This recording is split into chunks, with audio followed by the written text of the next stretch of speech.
Welcome back to the ABC General Hospital Spoilers channel. Today, we will learn about the explosive revelations brewing in Port Charles as November sweeps promise to unravel the mystery of who shot Drew Cain, potentially exposing shocking alliances and betrayals that could reshape the city's power dynamics. In the shadowy underbelly of Port Charles, General Hospital spoilers for November are teasing a bombshell reveal that could finally identify the enigmatic shooter who targeted Drew Cain, leaving fans on the edge of their seats with anticipation. While initial suspicions heavily pointed toward Willow Tate as the prime culprit, given her tangled personal connections and emotional volatility, this straightforward assumption feels almost too tidy, like a cleverly planted distraction designed to mislead investigators and viewers alike. What if the real perpetrator is the oily, ambitious Ezra Boyle, a name conspicuously absent from the official suspect roster despite his penchant for underhanded maneuvers? With a roster of potential culprits ranging from vengeful family members to shadowy business rivals, Ezra's omission stands out as the ultimate clue, perhaps the very smoking gun that points to his guilt in this high-stakes drama. As the plot thickens, eagle-eyed fans are dissecting every cameo and conversation, wondering if the writers are masterfully building toward a twist that redefines the entire investigation. Delving deeper into Ezra's shadowy presence, let's examine his potential role in this crime. Since his debut back in March, Ezra Boyle has lurked on the fringes of Port Charles society, appearing just often enough to stir trouble with his bombastic rants and unapologetic sleaze. Picture him as the quintessential political wildcard, a man whose fiery speeches drip with charisma yet hide a core of ruthless ambition, always one step away from crossing ethical lines. As Laura Collins' fierce rival in the upcoming mayoral race, Ezra embodies the kind of cutthroat competitor who thrives on chaos, spewing vitriol that flies like sparks from a malfunctioning engine. It's no coincidence that the show has sidelined him from the suspect list. In soap opera logic, such deliberate oversight screams ulterior motives. This exclusion isn't mere oversight. It's a narrative breadcrumb trail leading straight to his possible involvement. Imagine the irony. A candidate preaching law and order while potentially orchestrating a violent cover-up. Fans have long speculated about Ezra's backstory, perhaps rooted in a gritty upbringing that hardened him into a master manipulator, now using his campaign as a smokescreen for darker deeds. If the writers amplify his screen time this sweeps period, it could signal the unmasking of a villain who's been hiding in plain sight, turning the election into a battlefield of secrets and lies. At the heart of this intrigue lies Ezra's audacious bid for mayor, a race that's not just about policy, but raw power grabs in Port Charles' volatile landscape. Laura Collins, with her impeccable record of public service and unyielding moral compass, represents stability and hope for the community.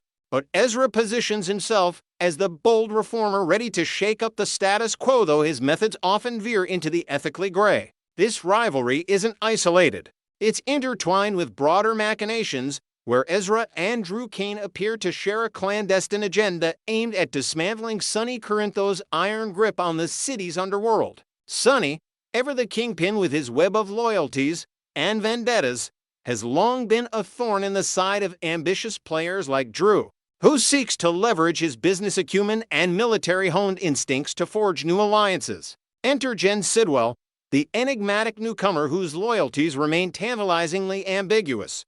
Is she a genuine partner in their plot, or a double agent sowing discord from within? The trio's strategy unfolds like a chess game. First, secure Ezra's mayoral victory to control local governance. Then use that leverage to erode Sonny's influence through legal and illicit channels alike. Yet, cracks in this facade are emerging, particularly as the shooting disrupts their timeline, forcing Ezra to improvise in ways that could expose the entire operation. This political thriller aspect elevates the storyline, blending election year drama with classic soap suspense, where every debate and endorsement hides a potential double cross. A pivotal twist in the investigation centers on Jacinda Bracken, whose role as Michael Corinthos' supposed alibi for the night of Drew's shooting is unraveling faster than a poorly knit sweater. Chase, the diligent detective with his sharp intuition and unwavering pursuit of justice, uncovers a damning connection this week. Jacinda wasn't tucked away with Michael at all, but entangled in a late-night rendezvous with none other than Ezra Boyle himself. This revelation shatters Michael's defense, thrusting him back into the suspect spotlight and amplifying suspicions that the shooting was an inside job tied to the mayoral power play. Jacinda, portrayed as a glamorous yet opportunistic figure with a history of navigating Port Charles' elite circles, might have been coerced or compensated to provide false testimony. Her loyalty bought with promises of favors from Ezra's rising star. Delve into her psyche. Perhaps she's a woman jaded by the city's cutthroat social scene, willing to trade truths for security, or maybe she's playing her own long game, using the scandal to climb higher. If Ezra pulled the trigger motivated by fears that Drew was wavering in their alliance or becoming a liability, he could have summoned Jacinda to his opulent hotel suite post-crime, fabricating an airtight alibi under the guise of a passionate affair. The optics are devastating. A mayoral hopeful entangled in scandal, his campaign tainted by whispers of bribery and violence. This layer adds psychological depth, exploring themes of deception and the blurred lines between personal indiscretions and criminal acts, as Chase's probing questions peel back the layers of lies. What truly electrifies this narrative is the confirmed link between Ezra and Jacinda, a relationship that's been subtly hinted at through fleeting glances and coded conversations, now exploding into full view amid the chaos. Port Charles gossip mills are buzzing with theories. Were they longtime accomplices in Ezra's shady dealings, or is this a fresh entanglement born of desperation? Established canon reveals they've crossed paths before, perhaps in the dimly lit backrooms of political fundraisers where deals are struck away from prying eyes. Red-hot spoilers suggest the shooting's truth is far more labyrinthine than initial reports indicate, with layers of misdirection that could implicate half the town. Picture the fallout. If Ezra's guilt surfaces, his mayoral dreams crumble under the weight of felony charges, handing Laura an unchallenged path to victory and sending ripples through Sonny's empire. Yet, the definitely maybe hangs in the air. Will Ezra slither away with his secret intact?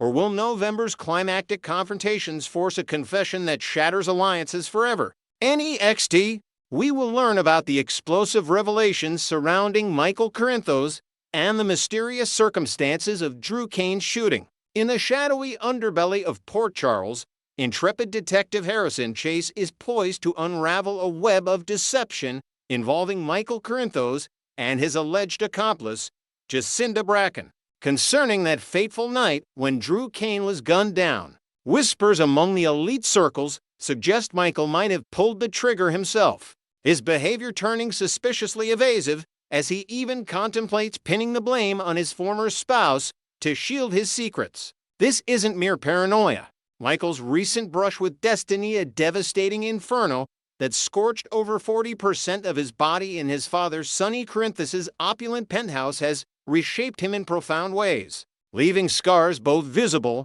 and hidden that hint at a man teetering on the edge of moral collapse. Picture the chaos, flames licking at his skin, the acrid smoke choking his lungs as he clawed his way to survival, only to emerge forever altered. This year alone has been a gauntlet for Michael, marked by the blistering agony of that fire, the heartbreaking dissolution of his marriage to Willow Tate amid whispers of betrayal, and the gut-wrenching separation from his beloved children, Wiley and Amelia, whose innocent faces haunt his every sleepless night. Could these relentless trials have forged Michael into a brooding anti-hero, one with the cold resolve to commit such a heinous act as murder? The evidence mounts, painting a portrait of a once noble heir to the Corinthos empire now entangled in darkness, his decisions echoing the ruthless legacy of his family. As fans, we've watched Michael's arc twist from devoted family man to a figure shrouded in suspicion, his eyes hardening with each setback, raising the chilling question: has the fire not just burned his flesh, but ignited a killer within? We're on the cusp of discovery, where loyalties shatter and truths emerge from the ashes. Chase, ever the steadfast guardian of justice, has zeroed in on Michael as the prime suspect in Drew's assault, dismissing any notion that Willow Tate could be implicated in such violence. His unwavering pursuit of the facts has unearthed irrefutable evidence debunking the alibi that Michael and Jacinda clung to so desperately, proving they were nowhere near each other when the shots rang out in the dim streets of Port Charles. Imagine Chase poring over surveillance footage under the flicker of his desk lamp, cross-referencing timelines with the precision of a surgeon, his jaw set in determination as patterns of deceit crystallized before him. The upcoming General Hospital preview for the week of November 17th to 21st teases a dramatic confrontation where Chase declares with ironclad conviction, "Michael handed the authorities a fabricated story, and I've got the receipts to back it up."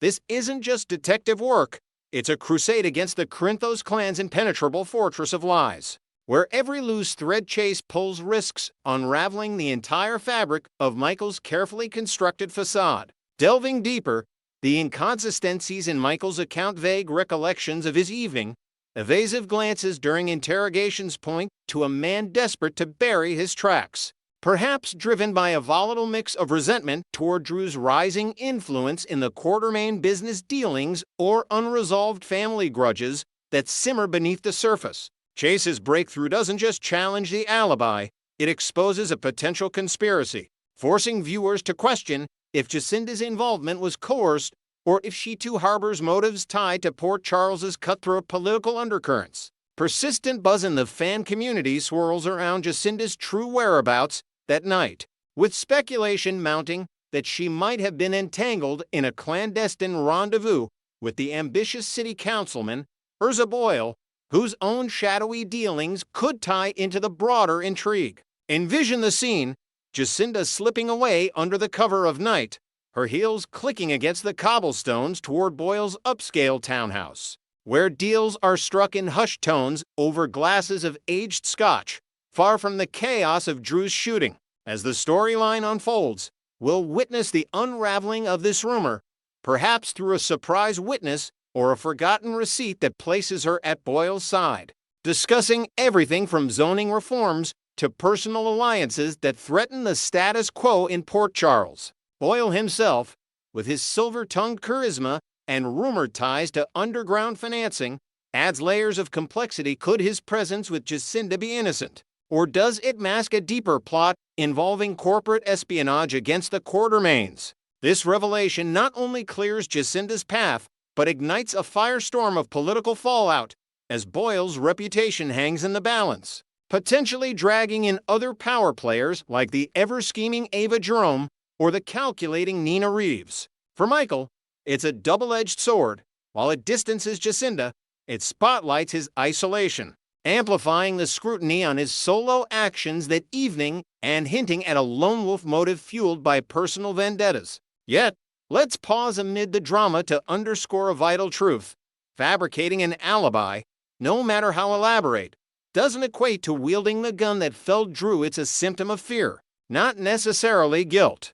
Michael's deception might stem from a frantic bid to protect something innocuous, like a late-night meeting with a shady informant about Sonny's latest dealings, rather than a confession to violence. However, the repercussions ripple far beyond the investigation, striking at the heart of his personal empire. With full custody of Willow's children, Wiley Corinthos, and the toddler Amelia Corinthos, already a hard-won victory amid his marital implosion, any whiff of perjury could summon the courts like vultures, threatening to strip him of the only pure joy in his turbulent life. Visualize the custody hearing. Stern judges poring over affidavits, Willow's terror-streaked testimony echoing through the courtroom, as Michael's empire crumbles under the weight of his own choices, forcing him to confront how his secrets endanger the very family he claims to cherish. Wiley, with his wide-eyed curiosity about his grandfather Sonny's world, and Amelia's gentle coos that once soothed Michael's burns, now become pawns in a battle where one lie could orphan them from their father's arms. This custody peril isn't abstract. It's a ticking bomb, intertwined with Michael's emotional descent, where protecting his kids clashes with the corrosive pull of the Corinthos legacy, urging him toward redemption or ruin. The fallout escalates when Michael discovers Chase's meddling, transforming their familial ties into a powder keg ready to ignite. As the husband of Michael's cousin, Brooklyn Quartermain, Chase isn't just an investigator, he's family, residing under the same sprawling roof of the Quartermain mansion, where opulent chandeliers mask the brewing storms of resentment. If Michael views Chase as a betrayer, the backlash could be ferocious, from icy glares across the dinner table to outright confrontations in the manicured gardens, where old alliances fracture under the strain of suspicion. General Hospital's tantalizing spoilers tease mounting friction within the Q estate, where whispered arguments echo through marble halls and slammed doors signal the unraveling of unity. Pulling in luminaries like Ned Quartermain or Tracy, whose meddling could either diffuse or detonate the tension. Michael's lash-out might manifest as a calculated verbal assault, leveraging his Corinthos connections to undermine Chase's career, or something more primal, a heated shove in the heat of the moment that draws the entire household into chaos. This domestic powder keg highlights the show's mastery of interpersonal drama, where blood ties amplify every betrayal, forcing characters to navigate loyalty amid the labyrinth of Port Charles's endless intrigues and leaving fans breathless for the next explosive twist. As tensions simmer in the Quartermain stronghold, the ripple effects could ensnare the whole of Port Charles, with Sonny's protective instincts flaring if he senses his son's peril, potentially reigniting old feuds with the police force. Chase's probe, while noble, walks a razor's edge. His devotion to truth might isolate him even from Brooklyn, whose Quartermain loyalties could waver under family pressure, creating heartbreaking rifts that test the strength of their marriage. Inventive layers emerge here. Perhaps Chase uncovers a hidden recording from that night, not of Michael, but of a mysterious figure lurking in the shadows, suggesting a third party with ties to the Casa Dini legacy, injecting international espionage into the mix. This analysis of motives reveals Michael's complexity. He's not a cartoon villain, but a man scarred by loss, whose lies might protect a greater good, like shielding his children from the Corinthos world's dangers, even as it propels him toward isolation. The Q Mansion, once a bastion of wealth and whimsy, now stands as a microcosm of the show's themes: powers corrupting allure, the fragility of trust, and the relentless pursuit of justice in a town where everyone has secrets. GH fans, the suspense is unbearable. Do you believe Michael Corinthos harbors the darkness to have shot Drew Kane, or is this a smokescreen for someone else's malice? And is Chase's rogue investigation a heroic stand against corruption, or an overreach that invites disaster upon his own doorstep?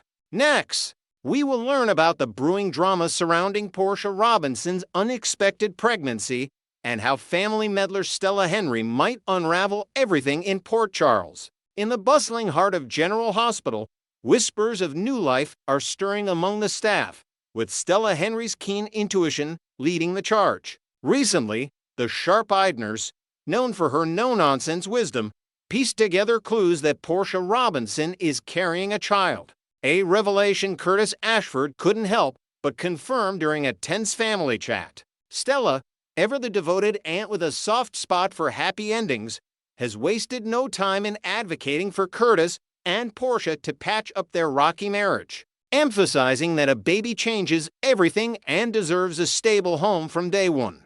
Her interventions aren't just casual nudges. They're heartfelt pleas drawn from years of watching Port Charles families fracture under pressure, like the time she mediated between the Quartermains during one of their infamous feuds. Yet, this push comes at a risky time, as Portia's personal life teeters on the edge of exposure with secrets that could shatter alliances in the Carters. Stella Henry's character stands out in the soap opera tapestry of Port Charles as a beacon of genuine goodwill, the kind of figure who brews strong coffee for weary colleagues and offers unsolicited but spot-on advice during lunch breaks. She's the glue that holds disparate groups together, from chatting with nurses about weekend plans to sharing laughs with doctors over chart mishaps, her warmth bridging generational gaps effortlessly. Fans of General Hospital often debate the merits of Curtis and Portia's union. Some see it as a toxic mismatch fueled by past betrayals, while others root for redemption amid the drama. But Stella's motivations are purely altruistic, rooted in her belief that love can conquer even the deepest wounds. Picture her in a quiet moment at the Ashford family table, gently reminding Curtis of the vows they exchanged under brighter skies, urging him to envision diaper changes and playgrounds instead of courtrooms and custody battles. This maternal drive adds layers to her role, transforming her from a side character into a pivotal force, much like how she once steered Trina through her identity crisis, proving her knack for fostering unity in chaos. The interconnected web of the hospital setting amplifies the potential for disaster as Stella, Portia, and the enigmatic Isaiah Gannon navigate overlapping shifts in the high-stakes world of patient care.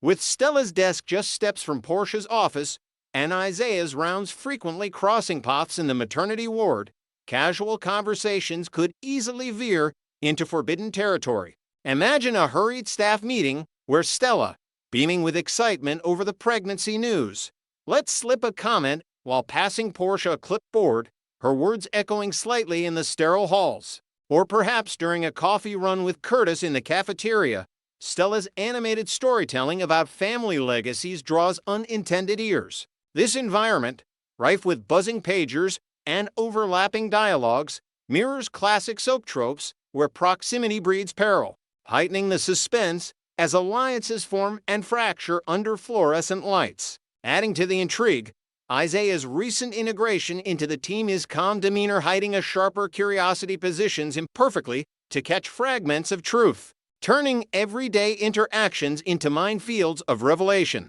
Soap operas thrive on the thrill of unintended disclosures, where a stray word overheard in a hallway can ignite a firestorm of conflict, and Port Charles is no exception to this timeless formula. Secrets rarely stay buried here. They bubble up through eavesdroppers lurking around corners, much like the infamous eavesdropping that exposed Sonny Corinthus's mob ties years ago, sending ripples through the entire town. In Portia's case, the pregnancy bombshell fits this mold seamlessly, with Isaiah Gannon as the unwitting catalyst, his presence in the hospital a constant reminder of Portia's hidden indiscretions. If he catches wind of the news, perhaps lingering near the nurse's station during a shift change, the fallout could be explosive, forcing characters to confront buried emotions and tangled loyalties in ways that redefine their futures. Should Isaiah stumble upon the pregnancy revelation, the immediate aftermath would likely unfold in a whirlwind of confusion and confrontation, testing Portia's composure in the face of her past deceptions. Hearing that Portia is expecting Curtis Ashford's child might initially stun him, but his analytical mind, honed from years in medicine, could swiftly connect the dots to their steamy affair, recalling stolen moments in empty on-call rooms or late-night texts that blurred professional lines. Would he storm into Portia's office, demanding answers with a mix of hurt and fury, insisting that Curtis deserves the unvarnished truth about the child's possible parentage? Or might he simmer quietly at first, piecing together timelines from prenatal visits and shared shifts, only to erupt during a heated argument in the parking lot? This scenario draws parallels to past General Hospital arcs, like the paternity scandals surrounding Carly and Jax, where revelations led to courtroom dramas and fractured friendships, underscoring how one overheard whisper can dismantle carefully constructed facades. Portia's history with pregnancy cover-ups adds a delicious layer of tension as she navigates this dilemma with the same cunning that shielded Trina Robinson's origins from public scrutiny during her own turbulent youth. Back then, Portia wove a web of half-truths to protect her daughter from judgment, prioritizing optics over honesty in a town quick to gossip. And now she might employ similar tactics to convince Isaiah that the timing simply doesn't align with their fling. Picture her in a dimly lit break room, eyes wide with feigned innocence, spinning a narrative about fertility treatments or miscalculated dates, her voice steady despite the knot of guilt twisting inside. Yet, Isaiah isn't easily swayed, His background as a principled newcomer could lead him to press for a paternity test, dragging Curtis into the fray and exposing cracks in the Ashford-Robinson marriage that Stella fought so hard to mend. This internal conflict for Portia, balancing her desire for a picture-perfect family image against the raw pull of accountability, highlights her evolution. From a secretive surgeon to a woman grappling with the consequences of her choices in a spotlight that never dims. Beyond the pregnancy, the hospital's rumor mill could unearth even graver secrets, with Stella Henry potentially uncovering the full scope of Portia and Isaiah's illicit romance through a misplaced file or an overheard phone call in the locker room. Stella's loyalty runs deep, especially to her nephew Curtis, whose heart she shielded from betrayals before, like during his recovery from the Metro Court shooting when family bonds were all that kept him afloat. Would she confront Portia directly, her face a mask of disappointment mixed with reluctant understanding, urging her to come clean before the truth poisons everything? Or might she bury the knowledge, confiding only in a trusted confidant like Epiphany Johnson, weighing the pain of disclosure against the devastation of silence? This moral quandary elevates Stella's arc, portraying her not just as a meddler, but as a guardian of fragile peace, her decisions rippling outward to affect hospital dynamics and family gatherings alike. The overarching question lingers like a storm cloud over General Hospital. Will Stella's enthusiasm for the pregnancy lead to an accidental leak that pulls Isaiah deeper into the web? Envision a scenario where, during a routine inventory check, Stella chats animatedly with Portia about baby names and nursery ideas, her voice carrying just far enough for Isaiah to pause mid-stride, his expression shifting from professional detachment to dawning realization. If he learns not only of the baby, but of his potential role as father, the confrontation could escalate into a full-blown crisis, with accusations flying in the OR lounge and Curtis left reeling from yet another layer of deception. Portia's attempts at manipulation, perhaps, a tearful plea framing Isaiah as a fleeting mistake might buy time. But in Port Charles, truths have a way of surfacing, often at the worst possible moment, forcing characters to rebuild from the ashes of their secrets. As fans eagerly await the next twist, this storyline promises heartbreak, redemption, and the kind of soapy intensity that keeps us glued to our screens.